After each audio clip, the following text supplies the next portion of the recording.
recording now. So, here's my big question. So you mentioned that like the you of old would not have fared as well at BOBC compared to Genesis. I've always been curious because I know that you're kind of a rest monster. Like I remember that set you played versus Cody, where you just rest. Like I think you went game 5. Like did you win that or was it game 5? I forget how that played out, but I know that it was an online thing and you just rested him like a billion times. Like I swear, like there were like 12 rest kills in like 5 games or something ridiculous. I was like, Jesus. Yes. So that coin box set was game 5. It was, I guess it was effectively last hit because there was an edge guard that I could have got that when this set in, it's Jigglypuff. Like at any moment you could just land an up tilt or a grab, and then that's also a rest. So it was last stock, last hit, but yeah, it was a crazy set. I even remember just like I barely won game 1 and 2 as well, but that was with rest. And I feel like even now, it's just like thinking back on that set, I've kind of blocked it out of my memory almost just because it's like, oh, I almost could have won this set. And in fact, that actually would have given me like, I think it would have made me like $800 richer because not only would have guaranteed me third, I would have been in winners finals. Yeah. But then that was the point in time Cody had the bounty on him, so it's just like, damn, I did well this event. I beat like the people I beat. But it was just like if I had just closed that one edge guard. But hey, that was like a year ago. Like I've already improved so much, and I feel like a lot of those types of things kind of happen on accident. So you can kind of chalk it up to just being like, well, I can still do better than that. I can reproduce that more consciously and more consistently, like these top players do. And when I say top players, I mean just above me, because I guess I realize I'm a top player, but it sometimes just doesn't feel like that. Got to get the consistency down. Oh, I mean, as someone who's had imposter syndrome for most of their career on and off, I absolutely understand that. But what I was going to ask is, so as a rest monster, do you find that it makes it easier or harder to bounce back when you're playing such a high-risk, high-reward style? I would say it almost kind of depends in situations, because it is a really good motivating factor to be like, oh, I can always win this game. Like, you could just deliberately like just kill these person stocks. I guess kind of Puff as a whole, she's really good at low percent edge guards too. Not on everyone, but like the characters who kind of kill her the easiest, like Spacey's Falcon, for example. Marth. But Marth you can also definitely kill very easily. But there's also a couple problems too. That's why I said it depends, because well, first off, you can't always just rest. You're gonna take some like stock trade or damage trade in some way, especially against Fox again, or like I guess all the characters I just mentioned. It's like they can actually they hit hard. They hit hard if you like mess up against them. Like if you give Falcon like a free Falcon punch or charged F smash. You give Fox like the lasers and stuff. You give Marth a free down smash F smash. And Falco, he's a little bit like there's an asterisk there, but like he still gets an opening. I have seen some illegal things on Yoshi's story with that character on a rest punish. So no, trust me, I felt those illegal things too, so I would know. For sure. No, that makes sense, though. It's like there's a balance to it, basically. Yeah.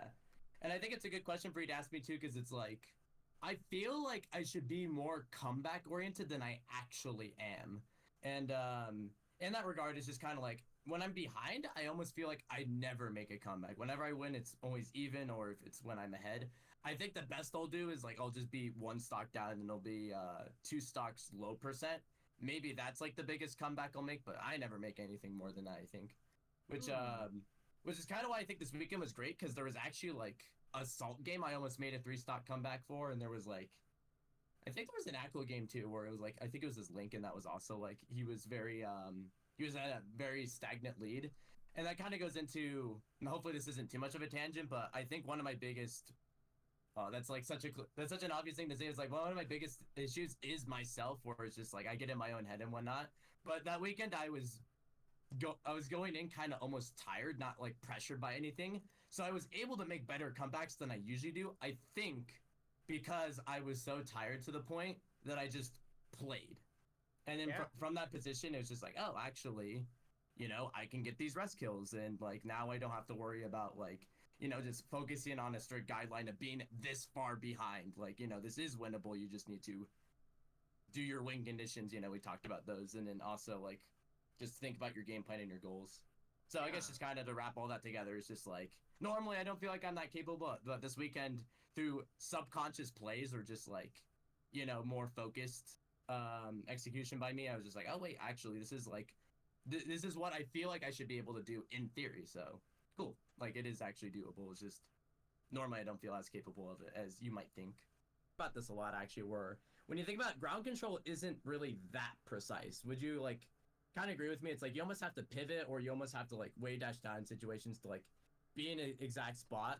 Meanwhile, Jigglypuff in the air, like she can come to a stop like basically anywhere where she wants to. Yeah. And with her fast acceleration, you know, she can remove speed quickly too as well. So if anything, she's better at like that type of precision than other characters. I just think that her wave dash, for example, is like a good example of like she's just all of a sudden in your face. And like that, you actually can't even react to the jump squat itself because like that also is masked when she's doing jump squat to jump. So yeah, that's probably why I think about it a little bit more, but I think it's just because wave dashing is a little bit more of a burst option. Her top airspeed and her perfect wave dash speed are actually about the same. It's just that one I find is a little less reactable than the other, if that makes sense. Yeah, for sure. There's less wind up. Like, there's less wind up on a wave dash, for sure. It's more dynamic. But, like, at the same time, it also matters, like the quality of your option coming out of it matters a lot, too. And I just, you know, I feel like there's, her air game is just so strong. But, again, I do see Hungrybox use both of them. So it's, like, maybe not the perfect wave dashes, but he does wave dash. So I think that, I think there's merit to either way, but it's just interesting to me how we had different approaches to that. So at this point, the big thing I'm curious about is how do you see this time being productive? Like, do you want to take a look at some of the matches that were recorded from Battle of BC? Do you want to like play some ranked or something, and I can give you feedback? I think maybe VOD review is usually a good place to start, but what do you think? Oh yeah, I've actually already got a VOD ready, or kind of one of three, because all three of them were for Battle BC. Ironically, two of which being from the pre-look of anything, because I think that was a good encapsulation of my strengths, but also my weaknesses. Okay. And I was saying kind of the VOD was just kind of, especially like versus Salt. Salt was like the first one I think would be good to go over. Yeah. Where I almost kind of accidentally played versus really good versus her, using like my subconscious tools that I built up. But then it's just kind of like, how did I even do this? Like, I kind of went through the motions again, but this was like more of a positive, that was more of a positive execution of it, because it ended up winning me the set.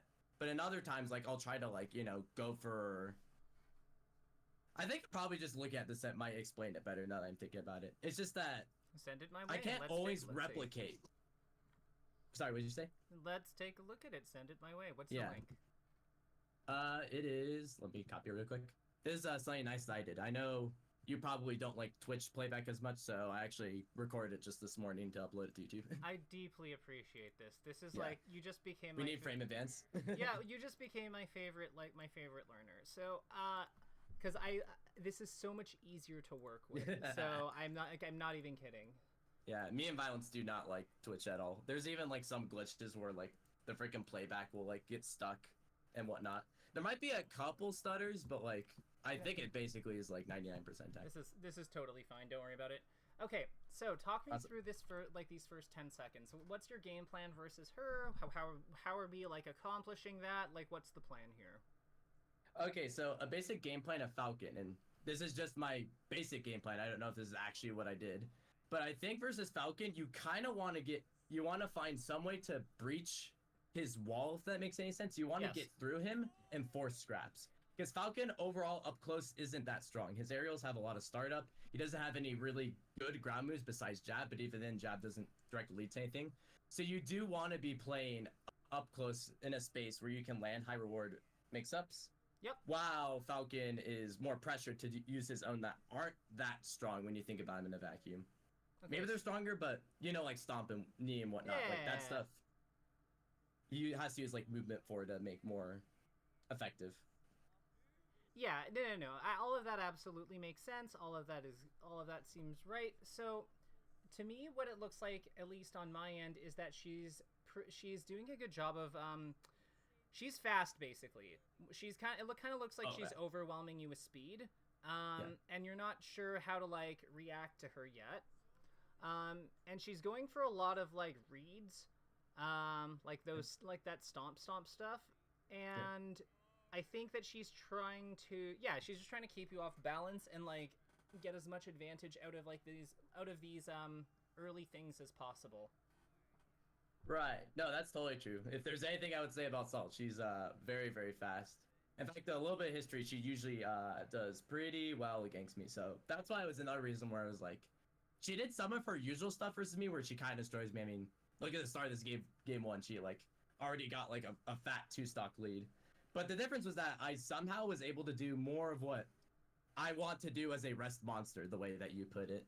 Mm-hmm. So yeah, Salt got to do her thing, but I still felt like a way to like equalize it and somehow managed to come on top. So I still see in this game, I managed to come back, and I'm not entirely sure how I do so, but I think you would like have the better understanding of that. You've gotten one rest, and I would say that like, okay, so this is interesting. So she's looking for like, so up to this point, she's been moving around you pretty aggressively and like trying to catch you with things, but like catch you with what look like they're habit callouts. That crouch, I think, is one of them. I think she was expecting you to like back air or something.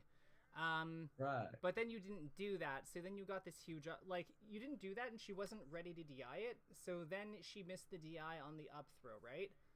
So then because of that, you were able to get this huge combo, and she's clearly DIing in because you're on your last jump.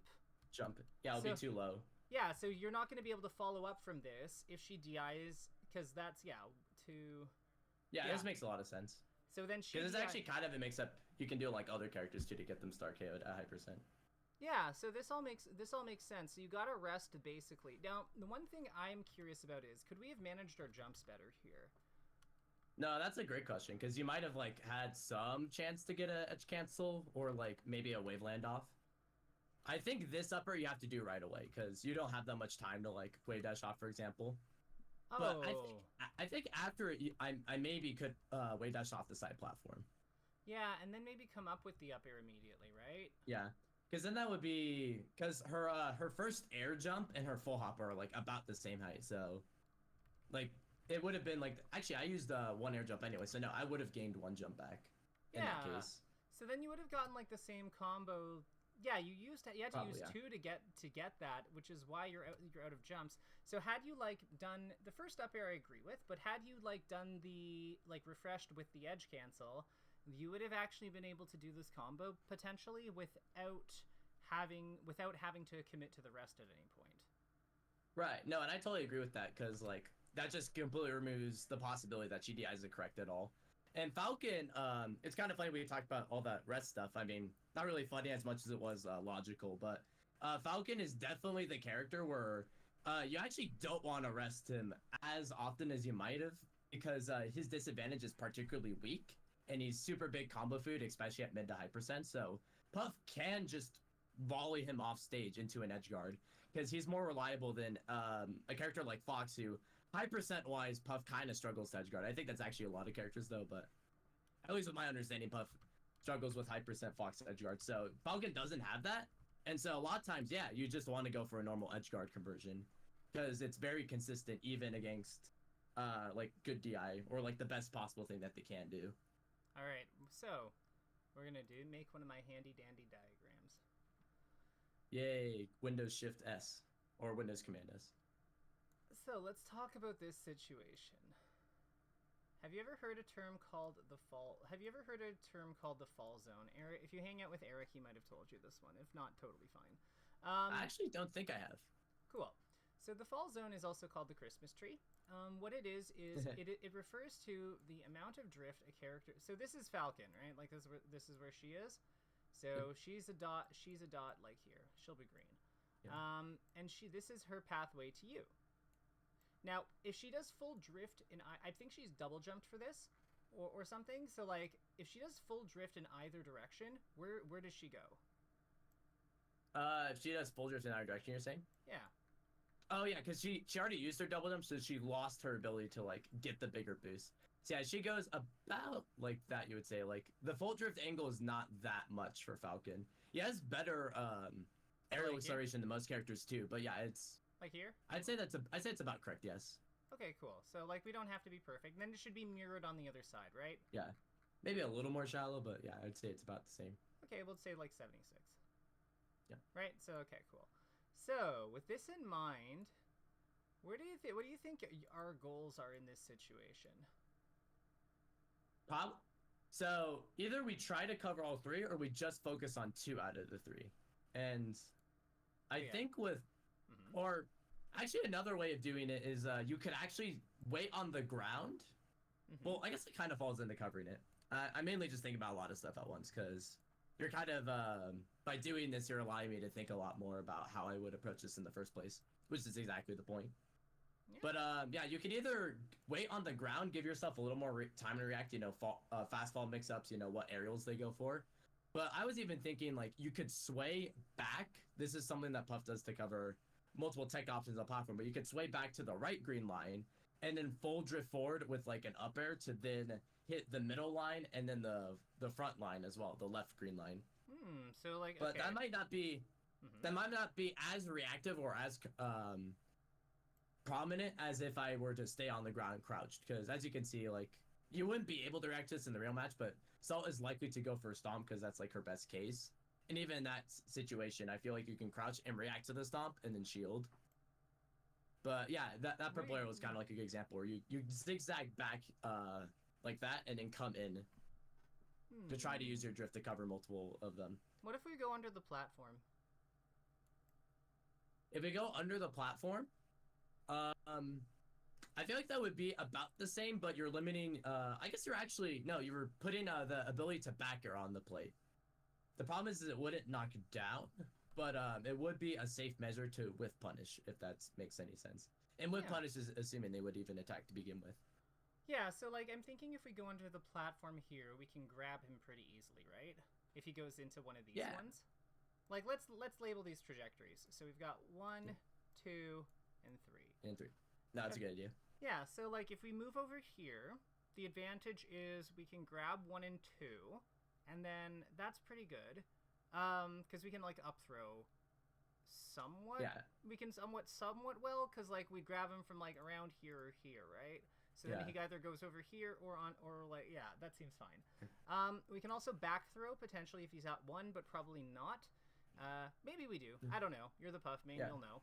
But I think back throw to ledge could be ideal, because Falcon's not that strong, obviously, in the corner, but I agree. And the problem is 3. Like, 3, we just get a back air, which we can probably use to set up pressure. Like, we could do the auto cancel one and, like, land next to him in crouch. That might be okay. There's, like, like, that seems okay. She has represented crouch cancel, but she also just died for doing it, so, that's a factor. Yeah, that's not going to be on her table as much.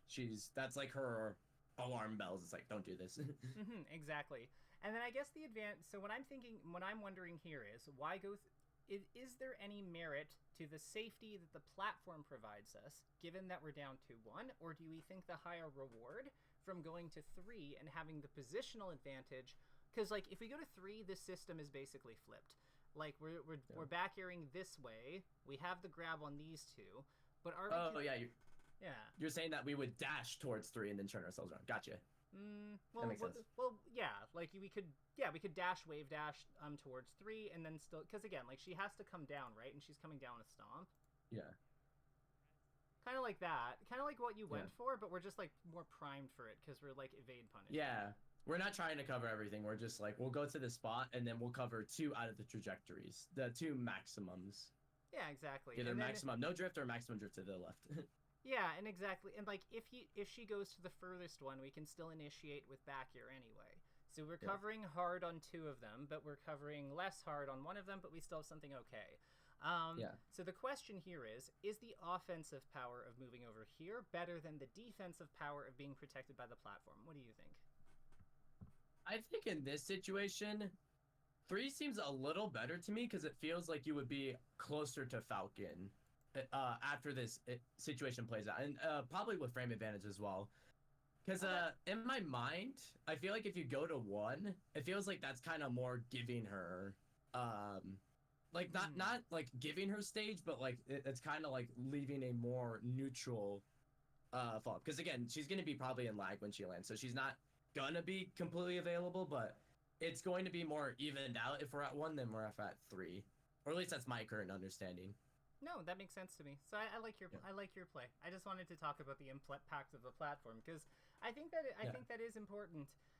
The only other thing I'd comment here is your full hop up air and stuff, like, they just don't hit her, right? Like, there's no point in trying to, like, go up there and contest her. Yeah, like I was thinking an up air would be at best short hop height. You wouldn't want to like go all the way up her. She's falling currently, and it just kind of takes a little too much time too. Like, I think you want to be more available with like an on ground reaction, if that makes sense. Could you short hop? Could you short hop to either side? Like, instead of jumping away, could we short hop up here and then land here? Yeah, I mean, yeah, you could do that as well. That's why my original idea was like short hopping 2-3, but then already like curving the drift to go to 1 and 2.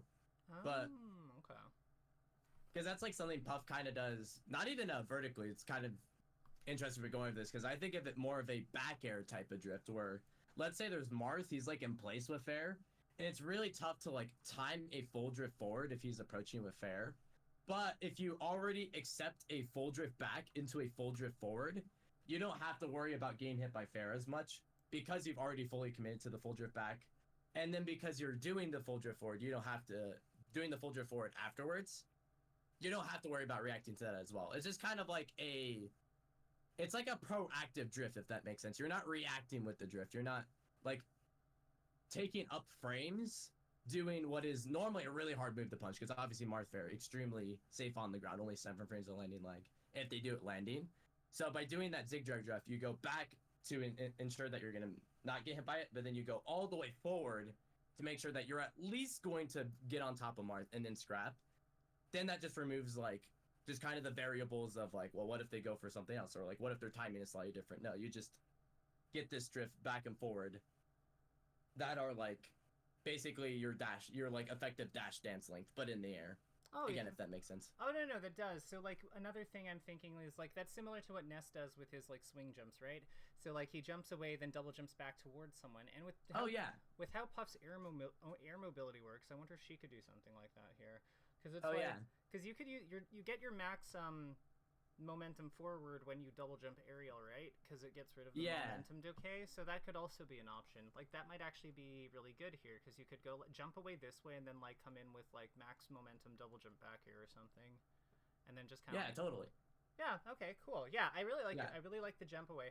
The main thing I'm trying to do though is just get us to like understand that like with her being above our full hop like attack aerial line, which would be around here, because like this is I think we're about your up air. Yeah, I agree. Yeah, like it doesn't make sense. Actually, show up air hits probably more platform height. Okay. Because it barely shield pokes at the top of your show up on battlefield, which is kind of cool. But, okay, cool. So yeah, like it would be more platform height. So more around. Normally, here. I normally wouldn't know the heights specifically, but it's like, oh yeah, show up air actually barely reaches side plat. I know that for a fact. Okay. Just for shield pokes.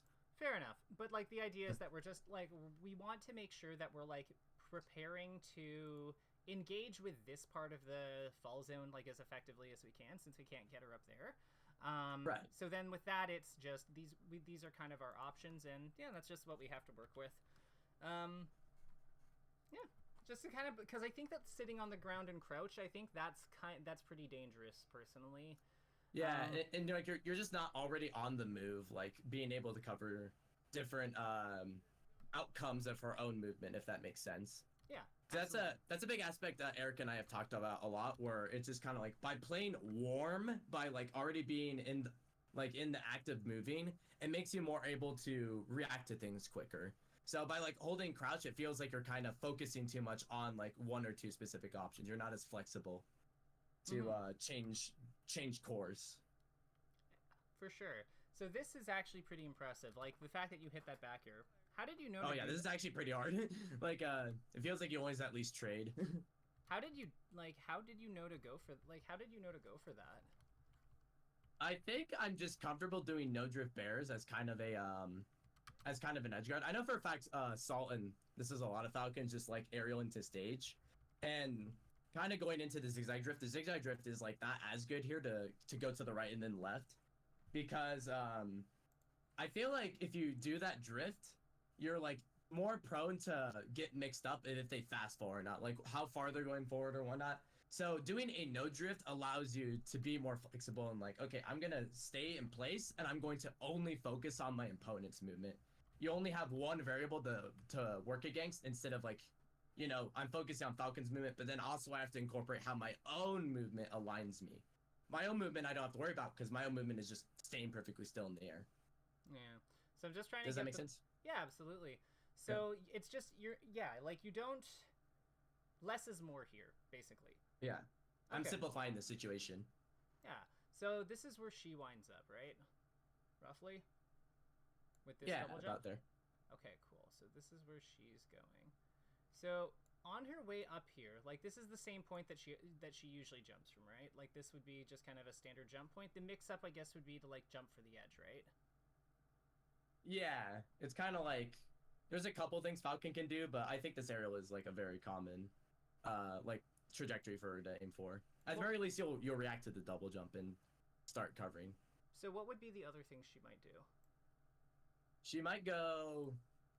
I think she might go maybe a little bit lower and then try to sweet spot ledge, because it could be a mix-up if I'm, let's say in this example, you see I've already air jumped, like preemptively to try to cover. So it's like, oh, if you're going to jump, then you're not really going to be able to cover a sweet spot to ledge. So that could be an option for her. Okay. So her plan then would be to like go here. Yeah. Okay, so at least that's my understanding of Falcon, because it's like maybe Falcon doesn't have as good of a sweet spot as I know, but in my head I feel like that's kind of a limitation of Puff if I were to jump preemptively. Because I did a full hop here too, I think. Yeah, you did. So like yeah, I did. Okay. So then up air would probably hit around like here coming up, right? Yeah. So you're outside the range of the up air. Could you potentially short hop here? I can see short hop working, because another idea too, that's kind of why I said I wasn't even sure if I was full hopping. It's like you could short hop, and then if you just want more height, then you could do an air jump instant back air. Yeah. And that would effectively accomplish the same thing while leaving you more available to, let's say, cover the orange short hop or the lower air jump to ledge. And then also that wouldn't put me probably in as bad of a spot to get up aired as well. Well, yeah, like, cause you're still protecting your tail. Like, if we imagine this is 0, this is your 0. Yeah. If you jump here on 1 and she double jumps up here with up air, then like it's just you just attack her up here on 2 because that's where and then she gets hit. If she goes down here on her 1 and then you see her doing that, you can probably just like go here and then she's toast. Yeah. So that seems like short hop seems really good here. No, I agree. I really love your spacing, because that's why I kind of stopped here. I was like, wow, your spacing's amazing here. But yeah. Is there anything that you can think of that like could cause this short hop to go awry? I guess not really. That was the thing I was kind of thinking of too. It's like, wait, why do I full hop? And I guess it's just like I just think the height is good, but you can accomplish the same height with the short hop. What if she like double jumps away from you, like over here instead? And decides to up B to try to do that stuff. I think whenever that happens, I would probably go on the side platform, and then this is another instance where a zigzag drift comes really well. I think this is actually a thing for Peach players especially. I would probably land on platform, turn around, and then I'd set up a fair edge guard, and you deliberately back up, and then full drift forward with a fair because it lingers. And you do not have to worry about reverse hitting, because that's kind of like a problem if you're right next to Falcon, you're full drifting forward. Because then they'll go past you, and then it would be like, oh no, it barely reversed it, now they're on stage. But by drifting back intentionally, you're coming forward from a farther distance away to enable that it does push them away, if that makes sense. Yeah, it does. Actually, that's kind of cool, because this is something me and OG Kid found the other day. If you short hop and then double jump at the peak of your short hop, you actually nil onto this. Yes, I was gonna say there's no impact line you can get. I don't think it's too useful for Jigglypuff just because her air jump is like still kind of slow anyway, and an unfortunate thing too is she actually can't choose to drop through platform. It's a quirk of her and Jigglypuff's air jumps. They have to be in a different animation, or I guess no animation for a matter of fact, to pass through platforms, but otherwise no. And I think in this situation it can be good to land very quickly. Well, yeah, because like all you're doing is you're landing here and then immediately turning around, right? Yeah. So then you're just getting into fighting stance for the thing over here. So no, that makes sense to me as well. Huh. It's just in my mind, I think like just instant double jump waveland is like probably about the same frame meta, but it's probably about the same. It's no big deal to no impact land instead. Oh no, I'm just bringing it up because I think it's cool. Yeah. No, it is cool. Good point. Yeah. Because like the funny thing. I was gonna say the funny thing about that no drift again is like it wasn't even until about the start of this year that I even like had the realization. It's like I think I always full drift my aerials. Like there's never a time I jump and just don't touch the stick. So it's kind of funny seeing you like react to that no drift because and like having good spacing because it's like not even like a couple months ago I feel like I would just never do that type of thing. So that's cool at least a year. Oh, this is a miss input. Yeah, roll. So this is a teensy housekeeping thing, but Okay. what do you know about like Falcon and Fox and Falco like mistech animations? So they bounce, and for a total of 26 frames, they're inactionable. I'd have to look, but I think Spacies and Falcon, they touch the ground for about, I think it's about 2 frames at the very end of it. This is important because it's for resting.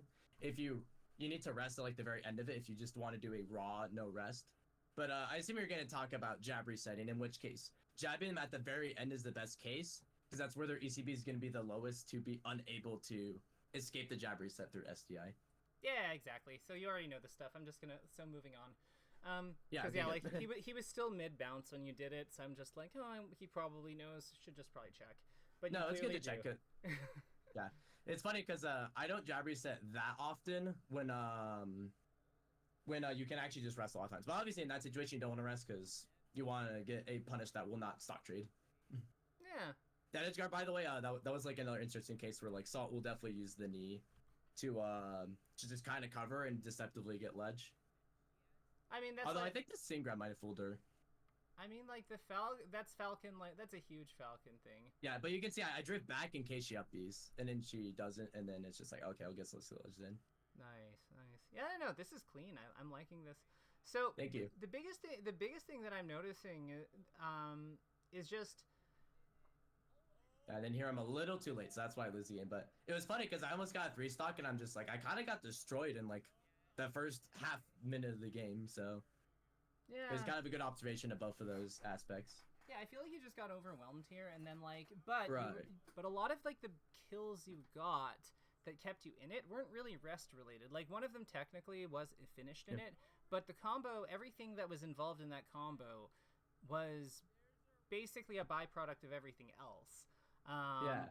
And same thing with like the last conversion. So I'm really curious to see how this next one goes, because I have a feeling you said that you win this set, right?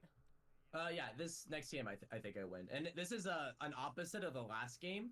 I think it was still a 2-stock, but I actually come out the gate swinging, I think, with 2 rest. So probably just lingering from the last game some of my momentum, or it because you said it's probably like my positioning or just like consistent. I might have been able to have a good guess of how she's been playing at this moment. So would you say that's the reason why I've been able to consistently make some of these call outs, or it's mostly well? It's mostly your footing, and you're not getting like smothered by her anymore. Yeah. Like when she tries to scrap with you, like let's look at what happens. Yeah. And I do think scrapping is what you want to force, obviously, as buff. So like rising aerial. Yeah. Like I kind of almost overshot into her, like to get stage back, and her nair just completely did not work because I was not afraid to go back in that worse position. Well, is that even a bad position? Well, I guess bad in that context. I shouldn't say bad objectively, because obviously it changes depending on what the opponent's doing. So wait, why is this bad though? Like, why is the fairing? Oh no, I meant going to a position where she would have naired me. It was a little bit behind. Okay. So go back to when she naired into the corner. Sure. It was at like the very start of the game. Thank you. So it's like right here. I think on a day that I would take, I'd be like a little more worried. I would try to play like seriously. It was after this fair. So it was right here. Yes. Instead of staying there, you can see I already move up. I think that wave dash was non-reaction. So it's just like I already take center instead of going back into the corner. Like my goal is like, okay, I need to like force scraps. And I think a byproduct is even if I don't force a scrap, I'm still getting to center one way. So if Salt wants to win this, she'll probably have to do more in-play stuff. But normally she destroys me, at least I think, by being worried about her and trying to cover stuff from farther away. When that's just not how the game plan works. The game plan is that you do want to get up into Falcon and have more favorable, honestly, kind of frame data. Like, even though Puff's traditionally a little slower, like, still moves like Stomp and Knee are just, like, not as good. Even there, like, she has to fall onto to make it hit more properly, and that takes a lot of frames.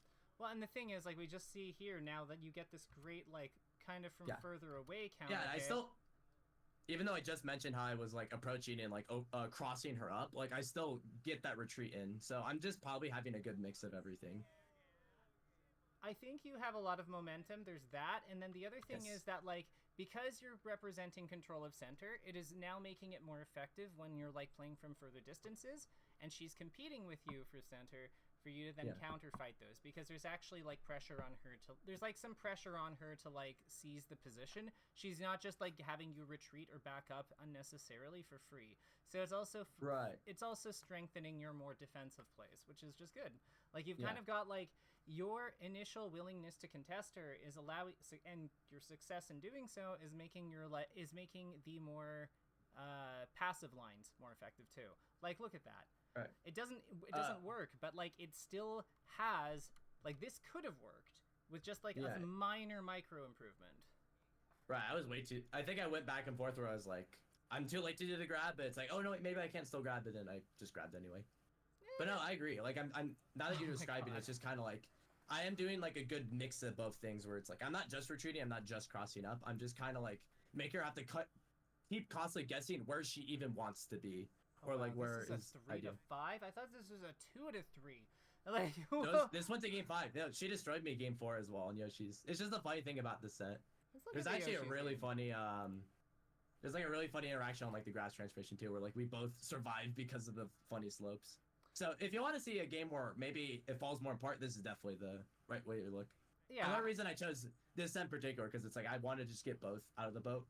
I don't want to just focus on losses. Like I think a lot of my problem is actually just not being confident enough to play to my strengths, or maybe not reaching the right criteria as like positioning wise to hit it. So look at what we were talking about, like the whole like fear factor thing, and like what do you do when you have center stage? Like you just back up right away. Like you're in the corner, you take it, you don't even compete for it. Yeah, like I could totally crouch or shield there. Like I don't have like retreating isn't the only way to doing it. It's giving up a resource. You also, what if you just attacked her? What happens if you just throw a back air after you hit her, right? Like right here. Yeah, like if you short up back air into her. Like probably that could work. I think with Falcon there, it's overall kind of hard to beat it out, right? But no, you could definitely like at least trade it and like nothing happens. Well, at least that's what mentally I'm thinking about. Well, you come out ahead, right? Because if she trades Nair 1 into you, you definitely come out ahead with her being at 45 when you hit her. And if you get hit by Nair 2, then you tie. So half the time, like, or at least in some of the outcomes where we both connect, you're good, and in the other outcomes, like, you're still good. It's just you draw and you profit damage. Like to me, like this is kind of it. I almost wonder if it's because you're down a stock and you're aware of like the fact that rest is harder to go for when you're like the more damage you accrue. So I wonder if that's playing a factor here. Like you're taking fewer risks because of it. And then we lost track of jumps. Which happens. Yeah, right there. Yeah, it's a classic puff thing. Honestly, I have killed Prince Abu himself with like in tournament with that. So like I get it. I get it's just a thing that happens. Yeah. People I think over exaggerate just like it's a goofy thing. It happened. Moving on. Going back to the whole center stage interaction though. I think you're totally right in just kind of nailing down how it's not actually as risky to attack in place as I might realize. I shouldn't be afraid at Nair. But also, you mentioned the rest thing too. In game 1, I was 2 stocks to her 4, and it would have even done a stock trade to rest, and I still went for that rest. And it kind of ended up leading some momentum that almost won me the game anyway. Mm-hmm. So no, that's like, now that you bring this up, this is like totally being vindicated in the fact that almost happened in game 1 when I did rest while behind. You know, maybe I could do that same thing here. Because my game plan is, I guess, tied to my rest. Like, I'm used to playing with rest on the table.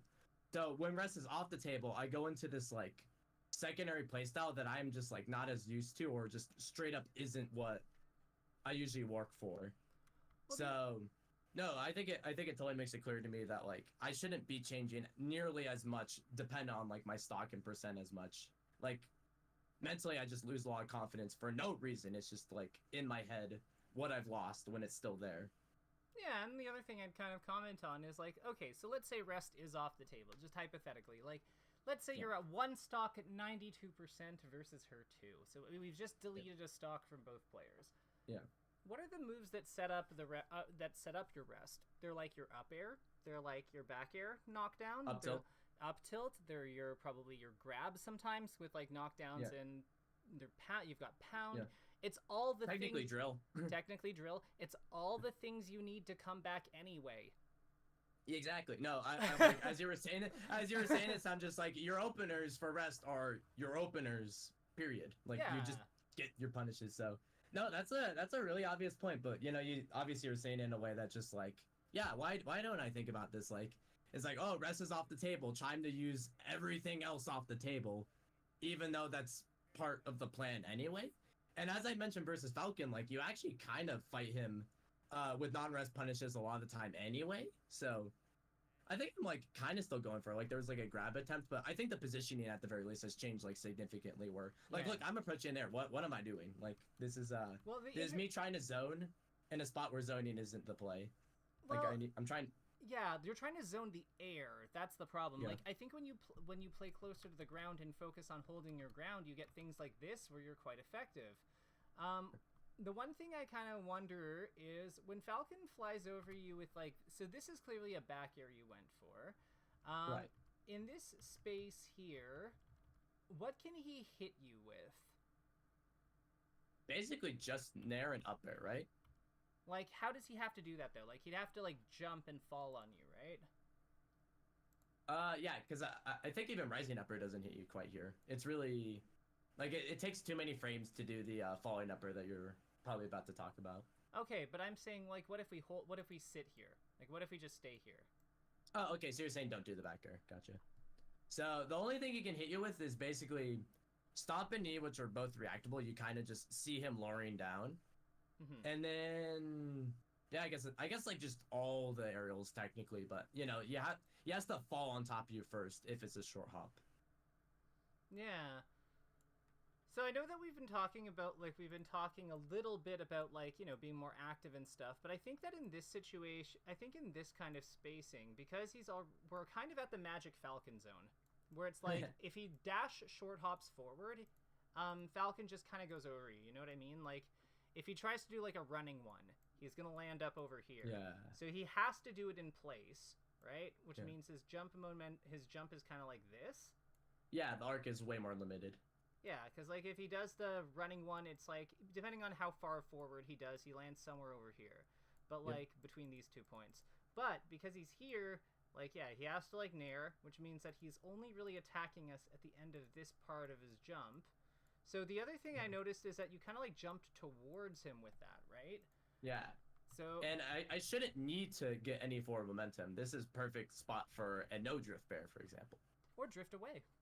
Yeah, or drift away. You know, you could even do it like a slide amount, but that's another reason I like no drift is you can actually reactively do it better. You can see I'm pre-deciding my drift towards them because I guess internally in my brain right now, I'm trying to approach with airplay, and I'm just like, oh, I need to do this drift towards him with this aerial that is designed to poke, even though, like, in order for them to hit me or in order for them to get in this position, they also have to advance a great deal of distance as well, which is kind of the whole point of this. That's what you're trying to highlight. Yeah, exactly. So, like, this just gives us, like, because she has to get to here and then move over here, all we have to do is just put our wall here. And then there's nothing... No, you're totally correct. Yeah. This is another situation where it's just like, yeah, why do I do this? Like, this is very clearly a spot where you don't have to do the drift forward. You can do it in place, and then worst case scenario, you need to drift back. Well, the no drift allows you to start drifting faster back anyway. Well, and what'll really drive you insane is like, what if we do one of those like zigzag jumps that we were talking about, right? Oh yeah, the zigzag drifts. Yeah, because like if we do those, like maybe not in this exact situation, but we can probably get like maybe a pound with it. Yeah, or it even kind of looks like you can like maybe get up air if you're reacting, but no, I agree with pound because pound like out of no drift and pound out of drift back is actually I think pretty underrated and like in a way where it will cover like drifts approaching because I guess this might be like a problem with puffs, but the way that pound is designed as a side special, I feel like it forces a lot of puffs to do it out of forward drift, that makes it really predictable. But another really strong thing about it is if you're going one drift and you pound the other, pound actually replaces that drift completely outright. So it does complement a zigzag drift like you're talking about pretty well. So no, I agree. Like a pound out of a drift back into a drift forward. Maybe the drift forward in itself is the pound. I think that could be a good idea. So maybe not as much versus Falcon because he overshoots a lot, but yeah. Yeah, maybe not against like her, maybe not against Falcon. Again, like player, especially at top level, you've got like a pretty rich variety of playstyles, and like Falcon, one of Falcon's strengths is overshooting, so fair enough. But let me ask you, like when you're playing this, like these situations, what's going through your head in this match? Like, what are you thinking? Like, what's your self-talk like, if any? Well, because it was pretty recent, I think my main mentality, again, I almost kind of went into this set, and this sounds funny, like I went into the set almost trying to lose, but because Salt usually poops on me as a matter of fact. But I think at this point, I definitely was like, okay, I'm about to, I actually have a good shot at winning this set, especially after game 2, you know, where I was 1 on board, and I'm 2-1 on the board. So at this point, now I'm just like, okay, I probably need to just win game 5, which is funny because in game 1, I almost made a comeback. So you would think, if anything, I would try to reproduce something like that. Like, I'm definitely still in a position to win. You can debatably argue on Yoshi's, it's even easier to get Falcon off stage. Yeah. But, no, yeah, to answer your question, like, I don't think I was really in the headspace to play to that proper win condition. So what were you, like, so, let me ask you more directly. So what are you, when you see yourself fall off the stage and die and you're laughing, what are you saying to yourself? I'm mostly just trying to, like, laugh off some of the pressure, but saying to myself, like, I guess, like, continue what I was doing the last games, if that makes any sense. That's, like, kind of the main problem I had with this set was, I felt like I was doing a lot of correct things, but at that time I didn't understand how to properly do them. And probably what you're highlighting now is I need to have that conscious awareness more, because I try to wing things a lot.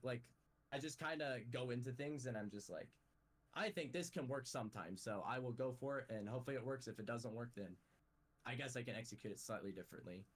But that's not what you're thinking. But that's not what you're thinking here.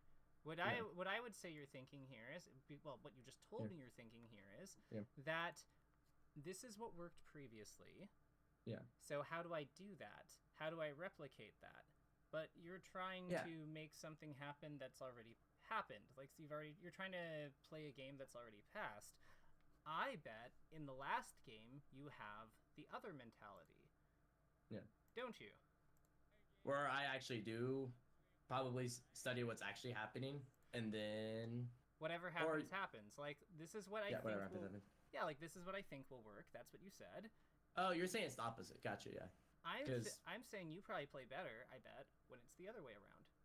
Oh, yeah. I was thinking for a second it was, you were saying whatever happens was the winging it type of mentality. Yeah, it is. Why is that a bad thing?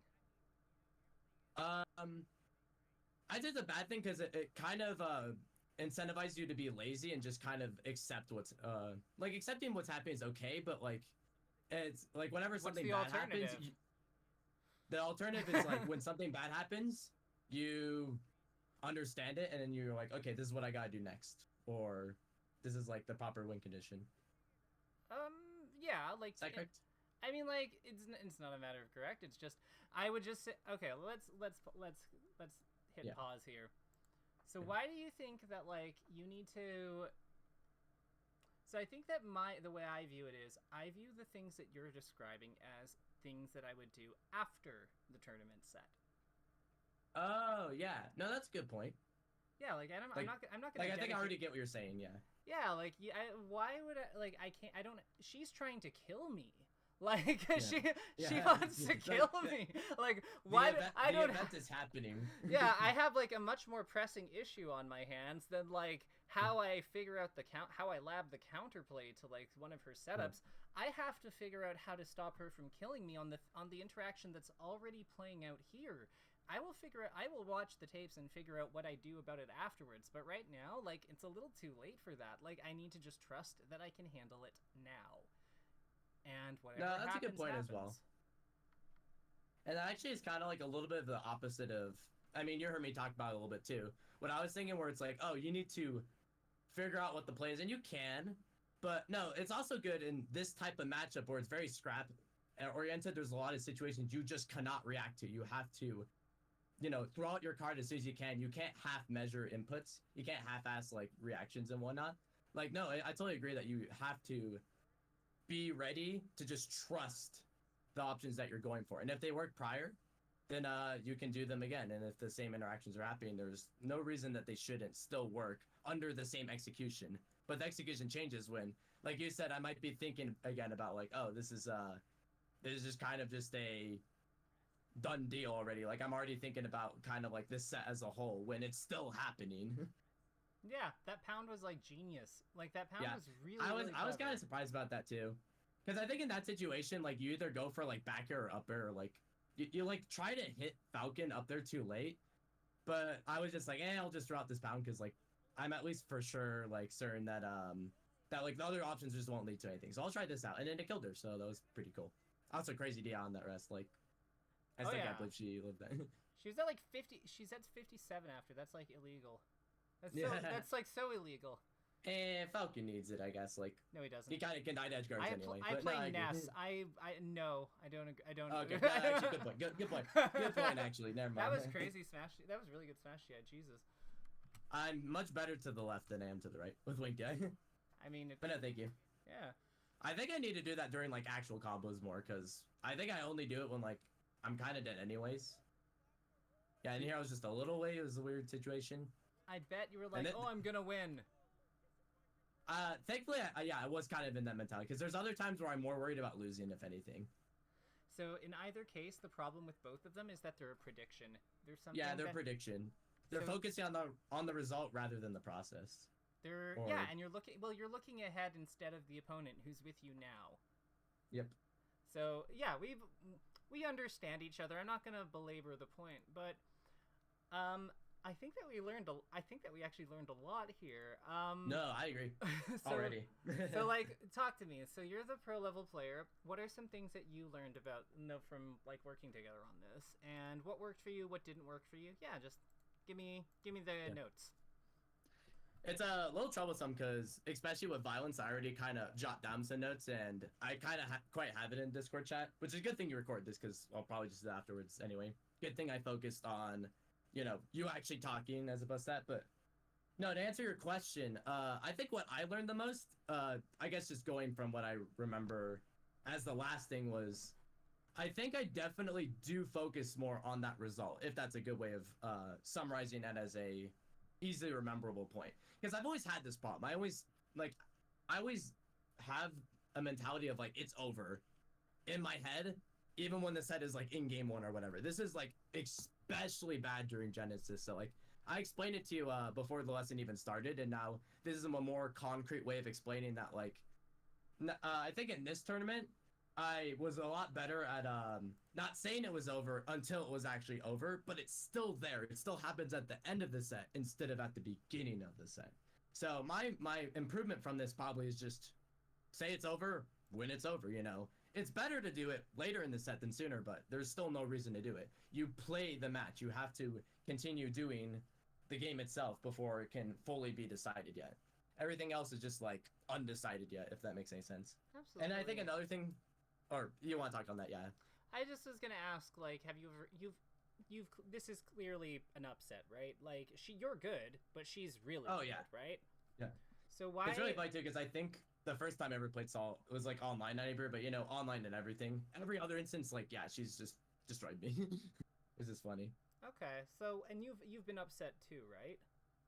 Oh yeah, plenty of times, as a matter of fact. In Arizona, I have to get used to like our Spaceys actually doing a good job, like learning out me, and then having some good days where they do end up beating me, for example. Yeah. We have a really good Fox player rising, for example. So yeah, I'm used to being upset is the point.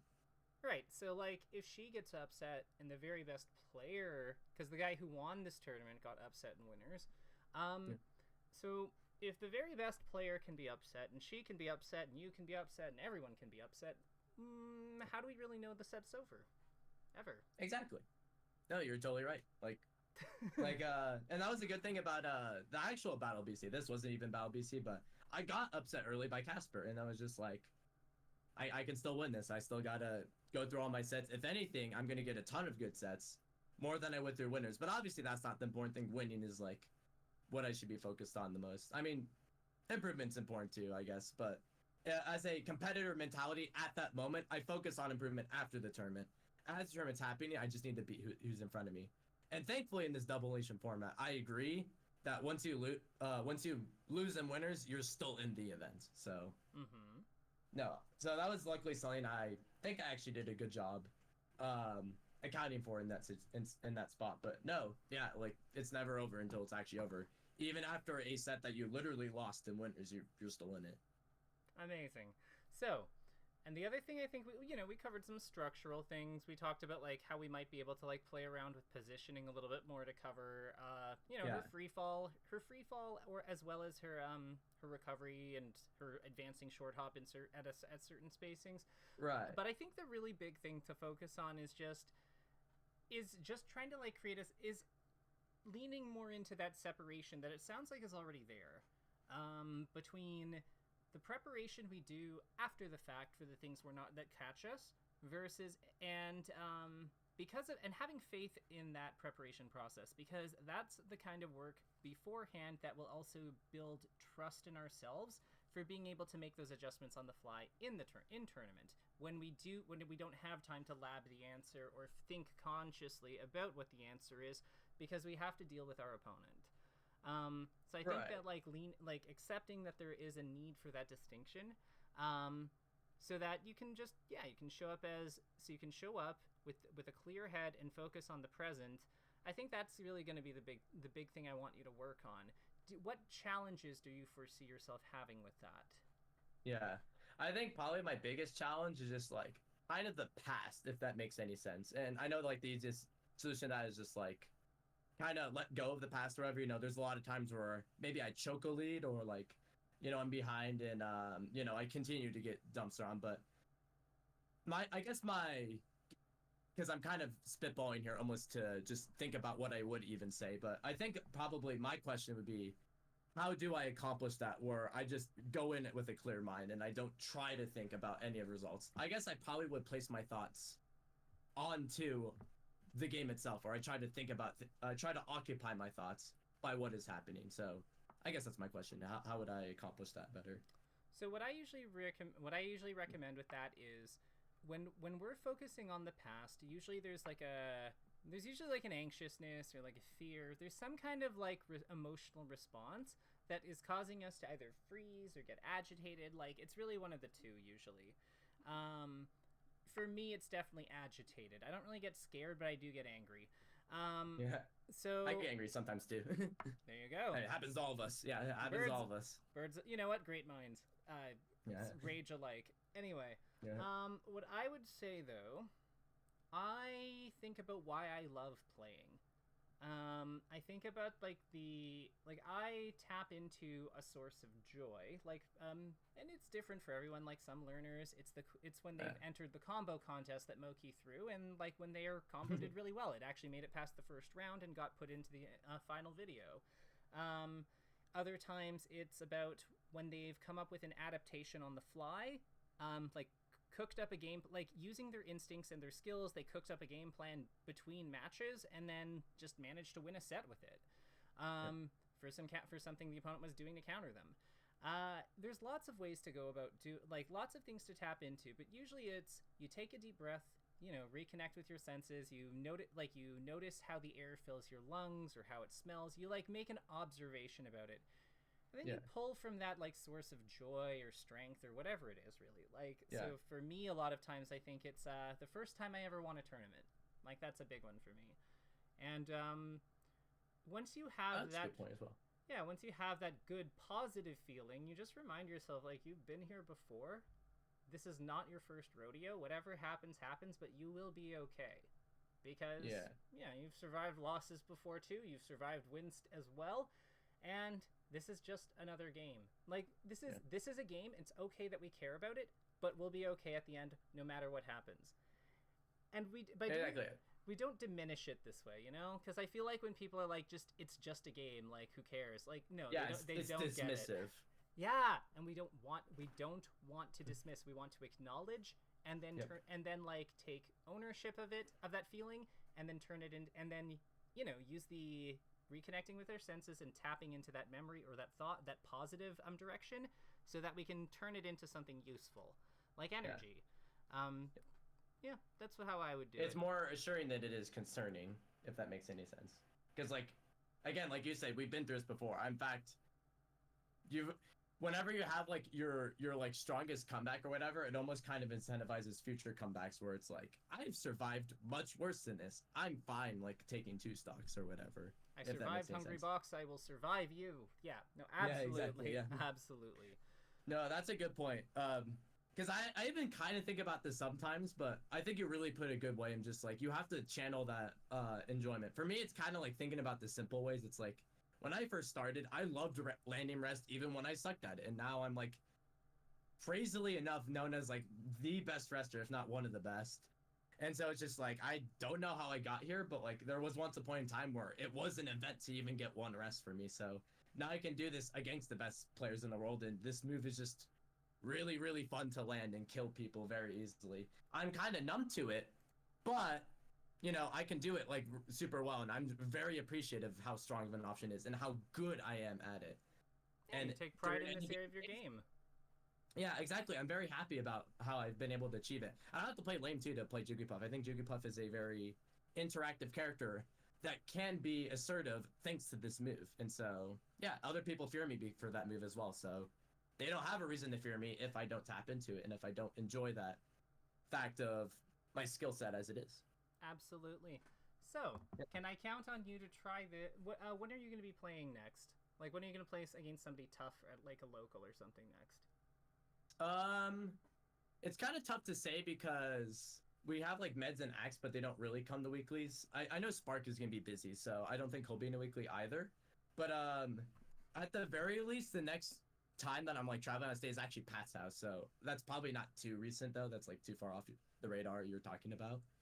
But when is that? I would Pat's house, I think it's the last weekend of this month, so it's like the 27th and 28th, if I'm trying to remember correctly. I just know it's late April, if that's what you're talking about. Yeah, so that's a little too late. But okay, so the next time you like notice yourself focusing on the future in a while you're playing a match, I want you to try going through the process we talked about, like breathing in, letting and then transforming and acknowledging the feeling, and then just taking control of it wherever you need it to be, with a more positive direction. Because okay, yeah. If you're just in any situation where I do fight a top player, like I could totally just hop on ranked and like inevitably run into someone good too. So I could be something as well. But yeah, I even think that in tournament settings as well. So. Well, we're meeting on Friday, so if you can do it before Friday, then you'll be my favorite student. Yeah, I'll grind some ranked. I mean, it's kind of thing of grind some rank anyway, because I haven't done it in like forever, and the season's closing, so how far can I go before then? I'll be grinding ranked as well. I want to try to hit master. Oh, sorry. So, no, good idea, and I'll definitely try to do that in the case too. For sure. Well, we'll call it here. I'll see you on Friday, and this was good. Well. If you have any feedback for me, let me know. But yeah, I'll let you go. Take care. Later, Patrick. Thank you so much. Until then. All right. Bye.